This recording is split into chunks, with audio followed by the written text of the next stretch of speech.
Hello everyone! Welcome po ulit sa aking YouTube channel, Quezon Province Realty TV. Okay, it's me again, Miss Geraldine Villarasa.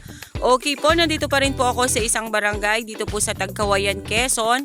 Meron pa rin po akong iba-vlog na property. Siya po ay 3 hectares ulit.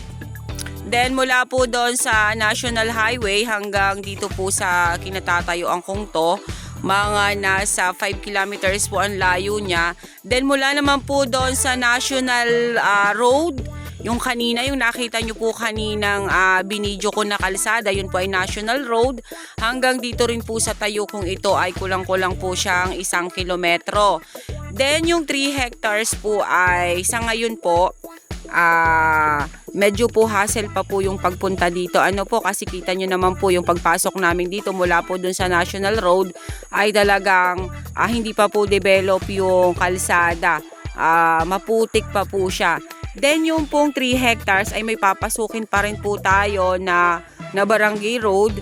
Ito naman po ay mga nasa 300 meters po ang layo niya dito po sa main road na to na kinatatayuan ko. Okay, tara po at pupuntahan po natin ang 3 hectares ng Santa Monica, Tagkawayan, Quezon. San Roque, Tagkawayan, Quezon. Okay, ayan. Yan pong kalsadang yan. Yan po yung papunta doon sa property. Ano po? Ayan, tara po at lalakarin po muna natin. Kasi sa ngayon po ay talagang maputik. Ayan, kita naman po natin na mayroon na po siyang nakaumang. Nasudsud na po ito dati.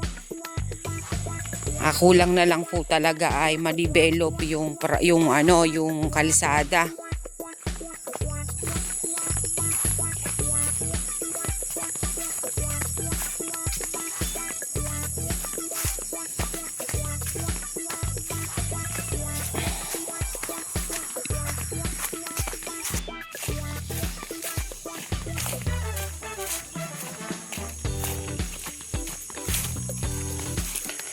Kung naalala po ninyo yung vlog ko na 5.8 hectares, dito po yun sa way na to na aking tinatahak. Ano po? Sila po kasi ay magkakadikit.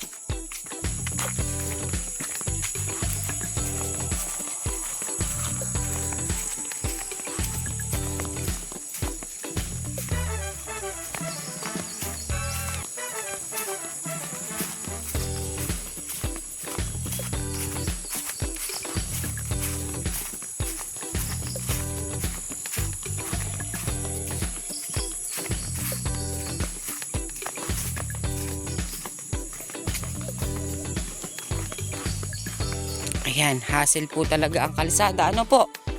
Ayan.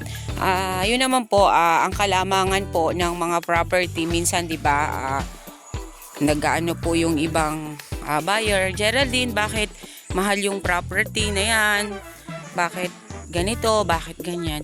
Kasi po, pagka po ang isang property ay nasa develop na po na kalsada, ay talaga pong may presyo na yon. Pero po pag ganito po na ang kalsada po ay hindi pa develop, matik po yan ay mura pa rin. Ito pong property na to na 3 hectares ay murang-mura din po ito. Sa mga gusto pong mag-invest pa lang ng property, ayan, ito na pong area na to. Kasi darating at darating po ang araw, magmamahal po ito kasi pag na-develop na po itong kalsada. Karamihan po sa mga buyer na kumukuha din sa akin, kahit po hindi develop yung kalsada, okay lang sa kanila. Kasi ang katwiran po nila, dadating at dadating ang panahon, madidevelop yung kalsada. Di bibilhin nila ng murang halaga. Then, pag nagkaroon na ng kalsada na konkreto, mamahal na po yung value ng lupa nila. Okay, sa magkakagusto po ng property na to na 3 hectares, yan po ang makikita nyo pag kayo ay nag-tripping. Mula po dun sa main road hanggang papunta po dito sa property, lalakarin lang po talaga siya. Kasi nga po ay hindi pa po sementado yung kalsada. Pero yung property nandyan na po sa may baba.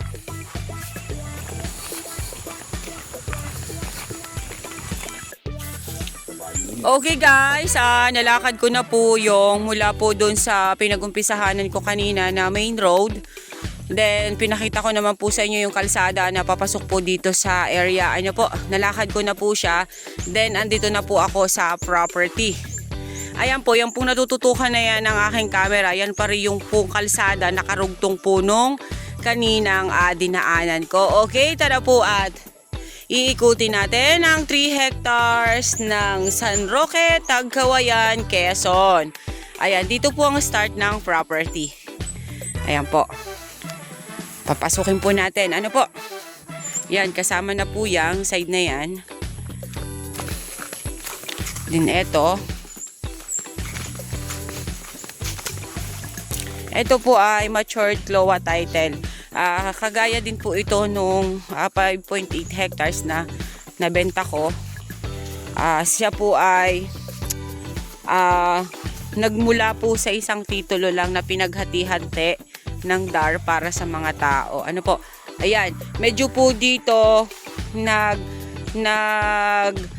islant ng konti yung side na yan. Then yan po ay pumantayin po dyan sa side na yan. Dito po tayo sa ang gilid.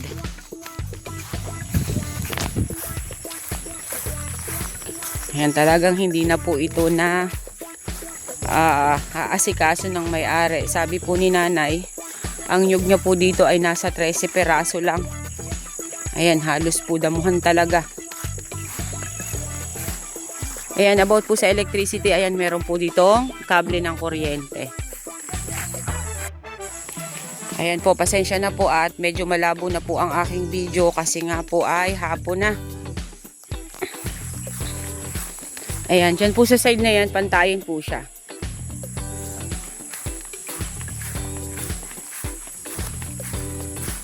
Ayan. Medyo po umumbok ng konti doon sa side na yon. Then ito pong nilalakaran ko, ayan, pantayin din po siya.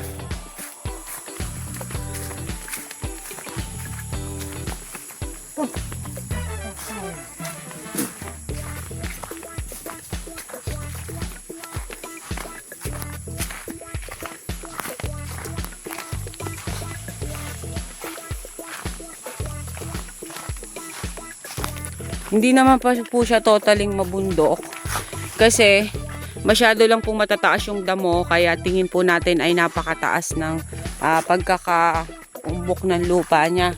Pero hindi po siya mataas talaga. Ayan, ito pong side na to, ayan, pantayin po siya, oh.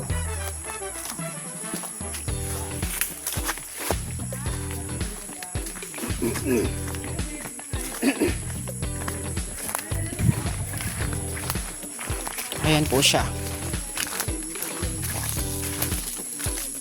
Marami-rami pa naman pong nyug pala itong property ni nanay.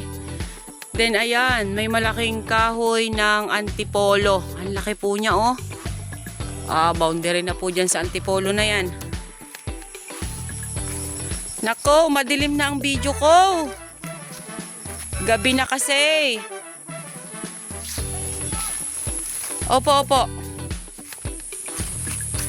Ayan po. Pasensya na po talaga at madilim na po ang aking video. Ayan, medyo umumbok lang po dyan sa side na yan. Yan. Then, pumantayin po ulit. Okay.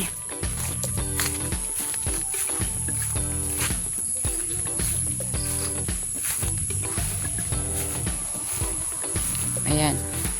Dito po ay maganda po ang source of water dito. Kumbaga po ay maghukay lang po tayo ay madali pong makakuha ng balong ng tubig. Ayan, kasi ayan po yung mga kahoy na may tubig po talaga siya. Ayan, pantayin pa rin po dito sa side na yan. Then medyo umumbok po dito sa side na to. Linis lang po ang kulang sa kanya. Makikita nyo na po yung hugis ng lupa niya. Ano po? Ayan. Sobra lang po talagang madamo.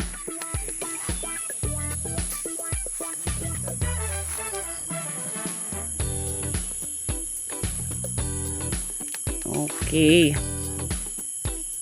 Ang kagandahan po kasi nito dahil may nakaumang na po talaga siyang kalsada. Ayan po yung kable ng kuryente, oh. Papunta po yan dun.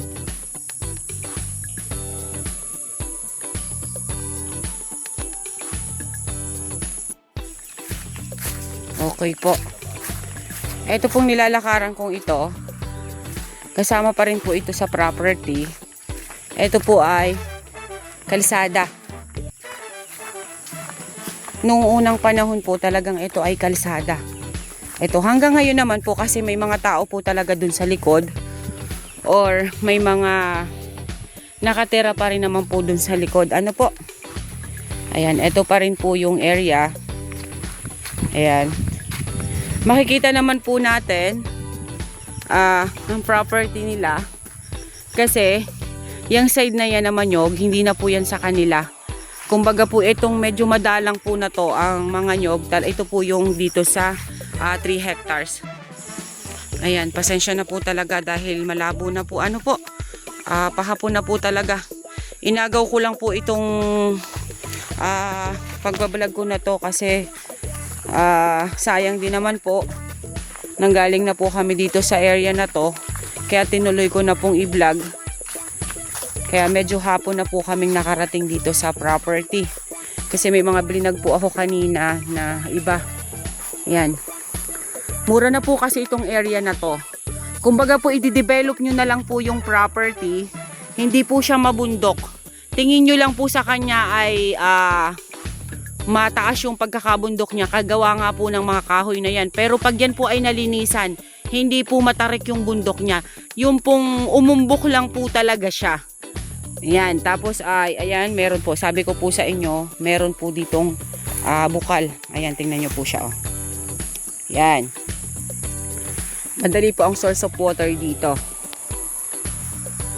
Ayan, yung pong sinasabi ni nanay, ni seller, na may mga nyug nga siya dito, na pangilan-ngilan na nga lang po, 13 peraso na lang daw po sabi niya. Ayan, malupit naman pong mamunga yung mga nyug niya, kahit 13 peraso. Talaga pong ang kalong niya po o yung rahog niya sobrang dami sa isang puno ng nyog. Ayan, matanda na po kasi yung may-ari nito. Ngayon, sabi niya, ibibenta na nga raw po niya para kahit papaano ay mapakinabangan niya pa. Ayan, lilinisan lang po talaga siya sa mga buyers na naghahanap ng murang property na hindi pa naman po ninyo kumbaga hindi pa naman ninyo kailangan for investment lang po ba. Ayan, okay na po itong property na to. 3 hectares po ito, 800,000. May kalsada po ito dito sa papuntang property, dito po mismo sa area. Then mula nga po doon sa National Highway, nasa 5 kilometers ang layo niya. Then mula naman po dito sa Provincial Road ay hanggang dun po kanina sa pinag-umpisahanan ko, nasa kulang-kulang 1 kilometer. Then yung nilakad ko po, nakita naman po ninyo sa video, yung nilakad ko kanina na kalsada, papasok po dito sa area, ay nasa 300 meters po mahigit siya. Ano po? Then ito po yung property. Matured CLOA title po siya. Okay po, avail nyo na po ang property namin. Dito po ito sa Tagkawayan, Quezon. 3 hectares along the road.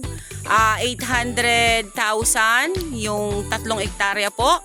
Doon po sa mga buyers na gusto pong mag-invest ng property, ay ito na po, murang-mura na po ito.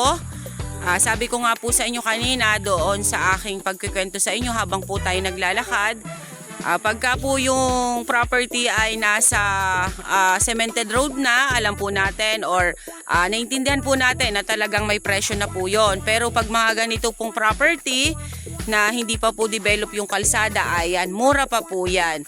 Pero para po sa akin, ang maisasuggest ko po sa inyo, grab nyo na po yung mga ganitong area. Kasi nga po ay mura pa, dadating naman po ang araw magkakakalsada po ito or madidevelop po yung property. Ayan, tulad po niyan, halos po ay kakaunti ang tanim niya. I-develop nyo na lang po yung area, pataniman po ng nyog or mga fruit bearings na pwede pong pagkakitaan. Yan. Sabi nga po, ang area po ay nadidevelop pero ang titulo na basura ay mahirap. mahirap po siyang kumpunihin or mahirap po siyang ayusin. Ito naman po ay matured CLOA title. Yung pong asawa ni nanay ang nasa titulo, ang inawardan. Then yun po si tatay ay patay na. Sila po ay gagawa ng extrajudicial. Para po dito sa property na to, para po mabenta nila. Kasi pinagdesisyonan na nga po ni nanay na ibenta. Okay po, once again po ako po ulit ang inyong site locator, si Miss Geraldine Villarasa. Muli po ako maglalambing. Pa-like and share po ng aking mga vlog and pa-subscribe na rin po ng aking YouTube channel, Quezon Province Realty TV. Okay po, thank you for watching.